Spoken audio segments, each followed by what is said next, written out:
Hello friends, welcome to our channel.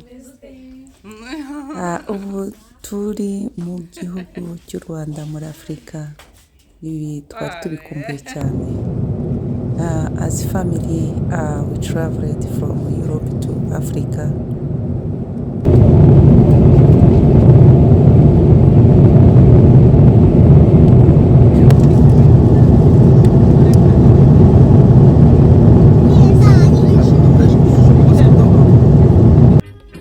Tukaba dusesekaye mu mujyi wa Kigali aho bita Vision City.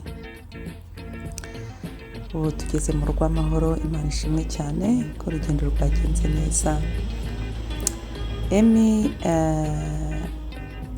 na Kro n'abantu bacu cyane no kugenda twisanga, murabona ukuntu baba baduteguriye, bari bazi ko dufite inzara ndetse n'inyota, ariko baba babikemuye kare. This is African life. Twari tukumbuye ubuzima cyane cyane, niko cyane.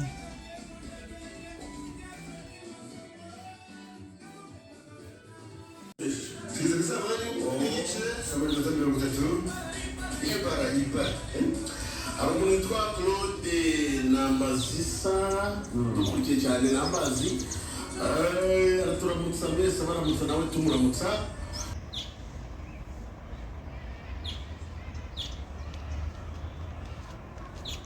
Ninde se utakunda ubu buzima? U Rwanda ni rwiza cyane, rurakeye, ruratuje. Uyu munsi rero turafite abashyitsi, ibyo nabyo ni ibintu twari dukumbuye. Turishimye cyane kugira ngo tuze gusangira nabo, ngo biryoha bisangiwe burya.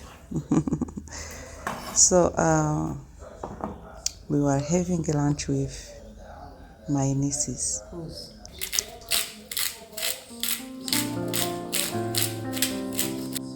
So buri gihe nkora marinade ya beef, cyane iyo naguze itari file, kugira ngo kuyiteka bize koroha. Ndabanza nyishyire muri firigo amasaha makeya, cyangwa ushobora no kuyiraza muri firigo.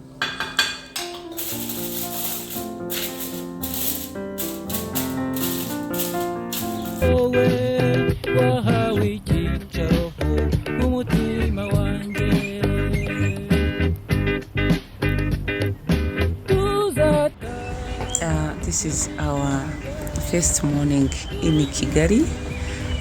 Turaryohewe cyane gukora a morning walk. Ni ahantu heza cyane. We're listening to bird songs, nature sounds. So ibintu byose ni uburyohe cyane. The song that you are listening to called Umwiza Wibwana Cyangwe.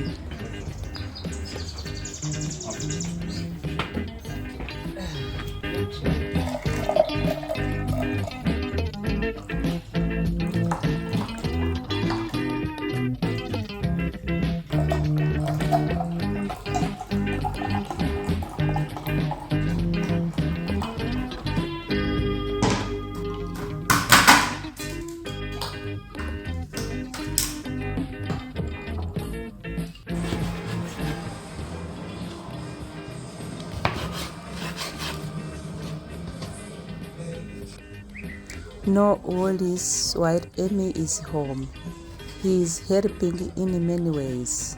So we were very lucky to have him in our lives.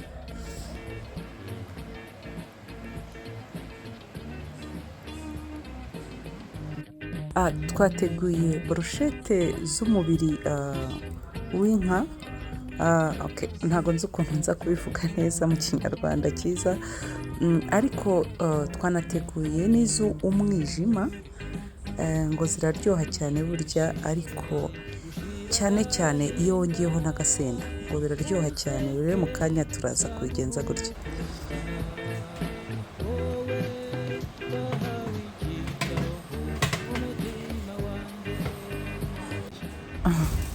It's our first time we make liver brochette, ariko ndizera yuko ziza ziryoshye. Umwijima, inyama y'umwijima ubundi menyereye kuyirya mu kabari kwa Yves, ndakeka mu kabari. Uyu munsi rero natwe twagerageje gukora liver brochette.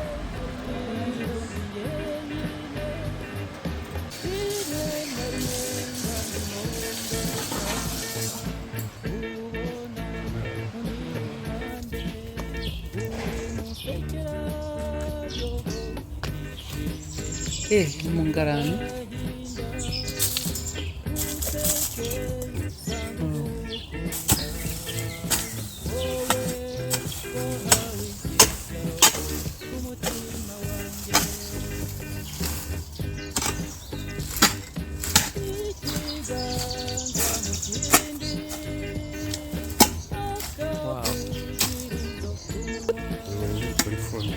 oh my god,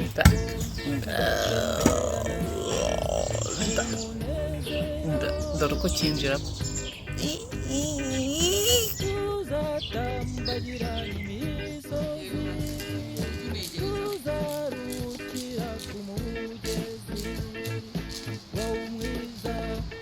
So twatetse n'ibirayi, isufi kubitogosa, ubundi ugashyira kuri urajya mu ifuru, ugashyiraho ibirungo. Ntabwo twibagiwe n'agasenda, ahubwo igishekeje nibagiwe guteka imboga, ariko abana ntibagora cyane. Ibitoki nabyo by'ifiriti nkeka ko abana babikunda, ariko nubwo mbita abana ntabwo ari cyane, ariko kuri njyewe n'abana.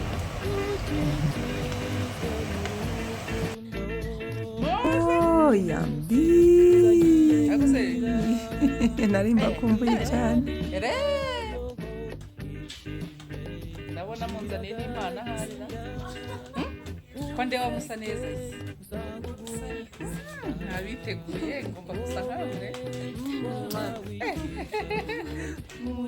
Shaho urugendo rwawe rurerure.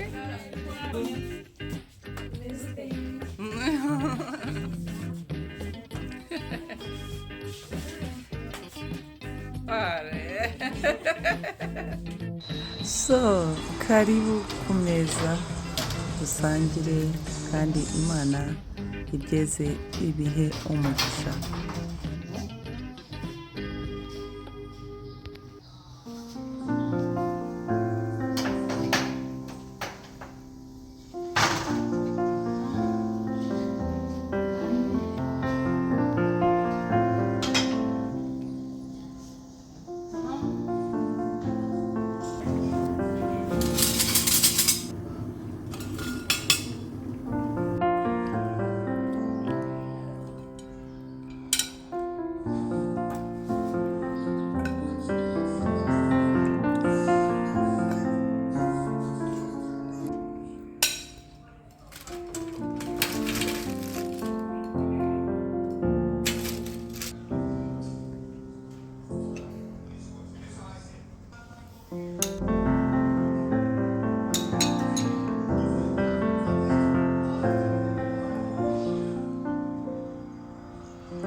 Ego emeno ariko nibyo sibyo yiga se yiga ibintu bya kwizina bijyanye n'ibiryo culinary art. Tugipfuye tatene se nta gutya wagira ngo twabone